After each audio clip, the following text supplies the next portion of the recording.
right, so Oedipus is returned to the stage coming out of the palace, and he addresses now the chorus. He says that, and again, my gosh, guys, from now on, like, the irony is just going to be almost cringeworthy. I mean, every time you hear it, you're just going to be like, oh, Oedipus, I wish you knew.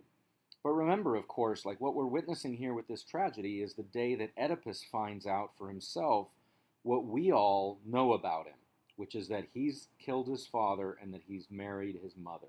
He doesn't know that he's done those things, but today is the day he's going to find out.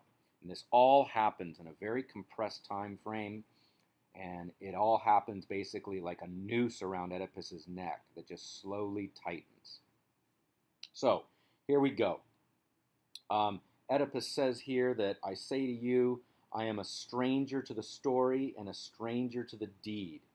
Of course, the irony is of course that he's neither a stranger to the story nor a stranger to the deed.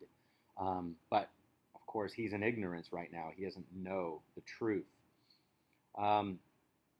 So he's asking for if there's anyone who knows. Is there anyone who knows, has any evidence here? And please let him come forward and speak the truth. We'll be grateful for him. Of course, Oedipus is not going to want to hear the truth. But, you know, that's for a later moment. Okay? So he also says there that anyone who shields the guilty man, he would forbid that man, whoever he may be, from my land, wherever I hold sovereignty and throne. I forbid him any to welcome him. So he's saying, look, nobody can shelter this guy, and whoever has information about this guy, I want it. Okay? Everyone should drive this murderer out of his home. He is our pollution. And now Oedipus says, I stand forth a champion of the god and of the man who died. Again, deeply ironic, right? He's, in being a champion of the man who died, he's going to harm himself here. At 260, he says now, he lays out his curse. Upon the murderer I invoke this curse, whether he is one man and all unknown or one of many. May he wear out his life in misery to miserable doom. Oh my goodness. Like Oedipus has no idea how true that curse is going to turn out to be. He says also as part of his curse, if with my knowledge he lives at my hearth, I pray that I myself may feel the curse. And of course, Oedipus is thinking like, oh, it might be just some guy I know who lives at my hearth. He doesn't realize it's he himself who lives at his hearth and who will feel this curse. Okay?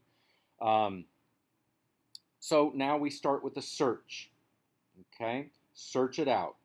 I am now the holder of his office. I have his bed and his wife that was once his. And had his line not been unfortunate, we would have had common children. Oh, goodness. Again, Oedipus, you don't know how common your children are. And he says, I fight in his defense as for my father. Oh, my goodness, this guy.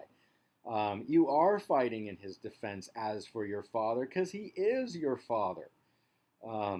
Poor guy. Okay, so Oedipus says, you know, everybody needs to listen to me. I make this command here. The chorus responds and says, look, we didn't kill him, nor do we know who he is, but maybe we can help find out who did it, okay? And so the chorus says, look, we know another way. We can bring Tiresias, and he's the prophet. And so maybe we can find out some further information from him about who the killer was. Tiresias, remember, Apollo's oracle, didn't say anything about who the killer was, just said that there was a killer. But now we're about to hear from Tiresias directly and hope to get some information about who the killer is.